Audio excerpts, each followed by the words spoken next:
አክብሮታዊ ሰላምታችን በያላችሁበት ይሁን የቻናል ቤተሰቦች እንደምን አላችሁ? ይህ ፋክት ፈርስት ነው። በዚህ ሰዓት መሰማትና መደመጥ ያለባቸውን አጫጭር ሀገራዊና እንዲሁም ዓለም አቀፋዊ ሰበር መረጃዎችን ወደ እናንተ እናደርሳለን። ከመረጃዎቻችን መካከልም ጦርነቱ በግልጽ ታወጀም፣ ጌታቸው ረዳን እንደ ጠላት እንታገላለን፣ 1 ሚሊዮን ሰው አልሞተብንም፣ ብርጋዴር ጄኔራል ህንፃ ወልደ ጊዮርጊስ የፌዴራል መንግስትን ከስልጣን ለማውረድ ወታደራዊ ዝግጅት መጠናቀቁን ያስታወቁት ጄኔራሉ በፕሪቶሪያው ስምምነት ላይ ቦምብ ጣሉ፣ ሁሉም ነገር አልቋል፣ በቅርቡ ጠብቁን የሚል ዛቻ ምን አንድምታ አለው? ህወሓት ውስጥ የተፈጠረው ከፍተኛ መከፋፈል ወዴት ያመራ ይሆን? ዝርዝር መረጃዎች እናጋራቸዋለን። ፍትህ እንፈልጋለን ሲሉ በሰቆጣ ከተማ የሚገኙ ከ47 ሺህ በላይ ተፈናቃዮች ዛሬ አደባባይ ወጥተዋል። ወደ ቀያችን ተመልሰን የመምረጥ መብታችን ይከበር፣ ዳግም ጦርነትን አፈና ይቁም የሚሉ ተፈናቃዮችም ለመንግስትና ለዓለም አቀፉ ማህበረሰብ ድምጻቸውን አሰምተዋል። በዋግምራ ዞን የተካሄደው መጠነ ሰፊ ሰላማዊ ሰልፍ ላይ የህዝቡ መሪር ብሶት ሙሉ ዝርዝሩን ወደ እናንተ እናደርሳለን። የሰብአዊ መብት ስጋት በአሜሪካ ሴናተር ትግራይ፣ አማራና አፋር ክልሎች 3.1 ሚሊዮን ህዝብ ለረሃብ ሊጋለጥ እንደሚችል አስጠነቀቀ። ለዓመታት በሚሊዮኖች የሚቆጠሩ ወገኖቻችን ሲመግብ የነበረው የጂኢኦፒ ፕሮግራም በአሜሪካ የገንዘብ ድጋፍ ቅነሳ ምክንያት ሊቆም ነው። ሴናተር ጄን ሻሂን ለማርኮ ሩቢዮ በጻፉት ደብዳቤም ምን ይላሉ? በሰሜን ኢትዮጵያ ዳግም ጦርነት ሰዓት ሊቀሰቀስ ይችላል። ዝርዝሩን እናጋራቸዋለን። በቀጣይ ተረኛ ኩባና ሲሉ ዶናልድ ትራምፕ አዳሩን በሰጡት መግለጫ ዓለምን አስደንግጠዋል። የኢራን ጦርነት ተጠናቋል ያሉት ትራምፕ ግዙፉን የጦር ጄት ተሸካሚ መርከብ አብርሃም ሊንከንን ወደ ኩባ አዘዋል። እኔ ነገሮችን መጨረስ እወዳለሁ ያሉት ትራምፕ ኩባን በአጭር ጊዜ ውስጥ ለመቆጣጠር የዛቱበት ሚስጥር ምንድን ነው? አሜሪካ በደጃፏ ሌላ ጦርነት ልትጀምር ነው። ዝርዝሩን እናጋራቸዋለን። ኔታንያሁ የጸጥታ ካቢኔያቸውን በአስቸኳይ ስብሰባ ጠሩ። በትራምፕ ማስጠንቀቂያና ከሐማስ ግትር አቋም ሳቢያ የሰላም ቦርዱ ተወካይ ካይሮን ለቀው ወጥተዋል። ዓለምን ያስገረመው የሐማስ 15 ነጥቦች ምንድናቸው? አሜሪካና ኢራን ወደማይቀረው ጦርነት እያመሩ ነው። መረጃውን እናጋራቸዋለን። ቻናሉን ሰብስክራይብ፣ ቪዲዮ ላይክ እያደረጋችሁ መረጃዎች እንድትከታተሉ በአክብሮት እንጋብዛለን። ጄኔራል ህንፃ ለድርጅቱ ልሳን በሰጡት መግለጫም የፌዴራል መንግስት ከስልጣን ለማውረድ የሚያስችል ወታደራዊ ዝግጅት መጠናቀቁን በይፋ ገልጸዋል። ሁሉም ነገር አልቋል፣ በቅርቡ ጠብቁን ሲሉ የዛቱት ጄኔራሉ ይህ ንግግራቸው በፕሪቶሪያው የሰላም ስምምነት ላይ ትልቅ ጥርጣሬ እንዲፈጠር አድርጓል። ይህ መግለጫ የተሰማው አሜሪካና አውሮፓ ህብረት ዳግም ጦርነት እንዳይቀሰቀስ ጥብቅ ማስጠንቀቂያ በሰጡበት ወቅት መሆኑን ሁኔታውን ይበልጥ አሳሳቢ አድርጎታል። ጄኔራሉ በጦርነት 1 ቢሊዮን ገደማ ሰው አልቋል የሚባለውን መረጃ አስተባብለዋል።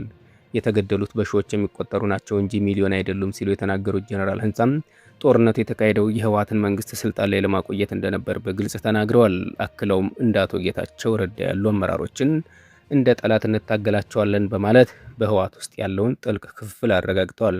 ይህ ጄኔራሉ ዛቻ ከሰሞኑ አቶ አዲስ ዓለም ባሌማ ከፋኖም ከሻቢያም ጋር ተጣምረናል፣ ለሁሉም ነገር ተዘጋጅተናል ካሉት ንግግር ጋር የሚገጣጠም ሆኗል። ጄኔራሉ በመጨረሻም ከባለፈው ጦርነት ትምህርት መውሰዳቸውን ዳግም ውጊያ ቢቀሰቀስ በቀላሉ እጅ እንደማይሰጡ ገልጸዋል። ይህ በእንዲህ እንዳለ ኮፍላ፣ ኮረም፣ ዛታና በርገሌ ወረዳዎች ተፈናቅለው በሰቆጣ ከተማ የሚኖሩ ከ47 ሺህ በላይ ተፈናቃዮች ወደ ቀደመ ቀያቸው ለመመለስ የሚያስችል የጸጥታ ዋስትና እንዲሰጣቸው ጠይቀዋል። ተፈናቃዮቹ በታጠቁ ኃይሎች በህወሓት ጦርነት ትንኮሳ ምክንያትም ለከፋ ስጋት መደረጋቸውን ገልጸው ዳግም ጦርነት እንዲቆም ጥሪ አቅርበዋል። የተፈናቃዮቹ ኮሚቴ አስተባባሪ አቶ ያሬድ ከፍ ያለው ለአሃዱ እንደገለጹት ወገኖቻችን በመጠለያ ጣቢያ ውስጥም ለረሃብና ለዘርፈ ብዙ ማህበራዊ ችግር ተጋልጠዋል። ወደ ቀያችን ተመልሰን የመምረጥ መብታችን ይከበር፣ ፍትህ እንፈልጋለን የሚሉ መፈክሮች በሰልፉ ላይ ጎልተው ተደምጠዋል። በሰልፉ ላይም የሃይማኖት አባቶች፣ የመንግስት የስራ ኃላፊዎች ተገኝተዋል። የዋግምራ ዞን ሰላምና ጸጥታ መምሪያ ኃላፊ 50 አለቃ አዘዘው አዳነም የታጠቁ አካላት ወደ ድርድር ጠረጴዛው እንዲመጡና ዓለም አቀፍ ማህበረሰብ ተፈናቃዮችን ስቃይ እንዲገነዘብ ጠይቀዋል። ወደ ቀጣዩ መረጃችን ስናልፍ የአሜሪካ ሴኔት የውጭ ጉዳይ ኮሚቴ ከፍተኛ አባል የሆኑት ጄኒ ሻሂን ለውጭ ጉዳይ ሚኒስቴር ማርኮ ሩቢዮ በላኩት ደብዳቤም ፕሮግራሙ በሰኔ 2018 ዓ.ም እንደ አውሮፓውያኑ ሰኔ 2026 እንዲያበቃ መወሰኑን ገልጸዋል። ሴናተሯ በገንዘብ ቅነሳና በፕሮግራም መልሶች ማዋቀር ምክንያትም 3.1 ሚሊዮን ህዝብ ለሰብአዊ ጥቃት ይጋለጣል ሲሉ አስጠንቅቀዋል። ከነዚህ ውስጥም በትግራይ ክልል የሚገኙ ከ1 ሚሊዮን በላይ ተፈናቃዮች ቀዳሚዎች ናቸው። እርዳታው የሚቋረጠው በኢትዮጵያ ምግብ እጥረት ከፍተኛ የሚሆንበትና በክረምት ዝናብ ምክንያት ትራንስፖርት አስቸጋሪ በሚሆንበት ወቅት ላይ መሆኑ ጉዳዩን ይበልጥ አሳሳቢ አድርጎታል። ምንም እንኳን የትራምፕ አስተዳደር የውጭ እርዳታ ላይ እገዳ ጥሎ በነበረበት ወቅት ማርኮ ሩቢዮ ለሰብአዊ እርዳታዎች ልዩ ፍቃድ ሰጥቶ የነበረ ቢሆንም አሁን ግን የገንዘብ እጥረት ህይወት መስመር የሆነውን ጂኢኦፒን ለአደጋ ዳርጎታል። ሴናተር ጃሂን አክለውም ሰብአዊ ድጋፍ ሀብቶች መድረቅ የፌዴራል መንግስትና በትግራይ ኃይሎች መካከል ያለውን ደካማ ሰላም አደጋ ላይ ሊጥለው እንደሚችል ጠቁመዋል። ሁለቱ ወገኖች ወደ ሌላ የታጠቀ ግጭት እየተቃረቡ ነው ያሉት ሴናተሯ ዋሽንግተን ለሰላም ስምምነቱ ያላትን ቁርጠኝነት እንድታረጋግጥና አስቸኳይ የገንዘብ ድጋፍ እንዲደረግም ጥሪ አቅርበዋል። ወደ ቀጣዩ መረጃችን ስናልፍ የእስራኤል ጠቅላይ ሚኒስትር ቤንያሚን ኔታንያሁ የካቢኔያቸውን ከፍተኛ የጸጥታ አባላት ለነገ አስቸኳይ ስብሰባ ጠርተዋል። ለዚህ ስብሰባ መጥራት ዋነኛ ምክንያት ፕሬዚዳንቱ ዶናልድ ትራምፕ የኢራንን አዲስ የተኩስ አቁም እቅድ ውድቅ ማድረጋቸውን ተከትሎ ነው። ትራምፕ ከፍተኛ ወታደራዊ እርምጃ እንደሚያስፈልግ ማስጠንቀቃቸውን፣ ኢራን ደግሞ ጦርነት ሰፊ ነው በማለት ምላሽ መስጠቷን ቀጠናውን በስጋት ውስጥ ጥሎታል።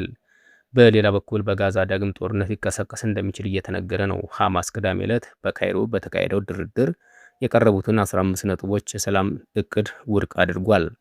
ቡድኑ ትጥቅ አልፈታም በማለት እስራኤል በጋዛ ሙሉ በሙሉ እንዲወጣና ሉዓላዊ ፍልስጤም ሀገር የመመስረት መብቱ እንዲከበር አጥብቆ ጠይቋል። ይህን ተከትሎም የሰላም ቦርዱ ተወካይ ኒኮላይ ሞላዲኖቭ ተስፋ በመቁረጥ ካይሮን ለቀው መውጣታቸው ተዘግቧል። ፕሬዚዳንት ትራምፕ አዳሩን ለመገናኛ ብዙሃን በሰጡት መግለጫም አሜሪካ የጦር ጀት ተሸካሚ መርከቦች ወደ ኩባ እያመሩ መሆኑን ገልጸዋል። በተለይም የዓለም አቀፉ የጦር መርከብ አብርሃም ሊንከን ኩባን ለማንበርከክ ወደ ስፍራው እንድትጓዝ ትዕዛዝ ሰጥተዋል። ትራምፕ ኩባ ችግር ያለባት ሀገር ናት፣ ስለዚህ ቶሎ እንጨርሳታለን በማለት ዛቻቸውን አሰምተዋል። እኔ ነገሮችን መጨረስ እወዳለሁ ያሉት ትራምፕ የኩባ ጉዳይ በአጭር ጊዜ ውስጥ እንደሚጠናቀቅ እርግጠኝነታቸውን ገልጸዋል።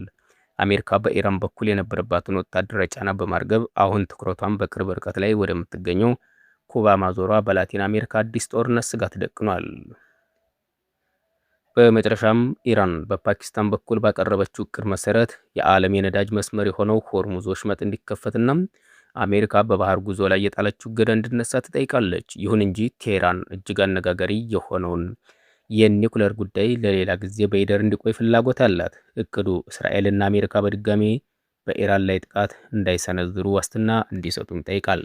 ፕሬዚዳንት ዶናልድ ትራምፕ ግን በዚህ እቅድ ፈጽሞ ደስተኛ አይደሉም። ትራምፕ በሰጡት አስተያየት ልስማማበት የማልችለው ነገር እየጠየቁ ነው በማለት እቅዱን ውድቅ አድርገውታል። በትራምፕ በኩል ጦርነቱ ሊቆም የሚችለው ኢራን የኒውክሌር መሳሪያ እንደማታመርት የሚያረጋግጥ ስምምነት ላይ ስትደርስ ብቻ እንደሆነም በተደጋጋሚ ሲገልጹ ቆይ ኢራን በበኩሏም የኒውክሌር ፕሮግራሟ ለሰላማዊ ዓላማ መሆኑን እየገለጸች አሜሪካ ዩራኒየም የማበልጸግ መብቷ እውቅና እንድትሰጥ ትፈልጋለች። ይሁን እንጂ ትራምፕን ያረከውበትም የሚፈጠረውን እናያለን ማለታቸው በሁለቱ ሀገራት መካከል ያለው የጦርነት ስጋት ገና እንዳረገበ ያሳያል። የቻናል ቤተሰቦች ለሰዓቱ የነበረኝ አጭር መረጃ ይህን ይመስል ነበር። ከቆይታ በኋላ በሌላ መረጃ እስከምንገናኝ መልካም ጊዜ ይሁንልን።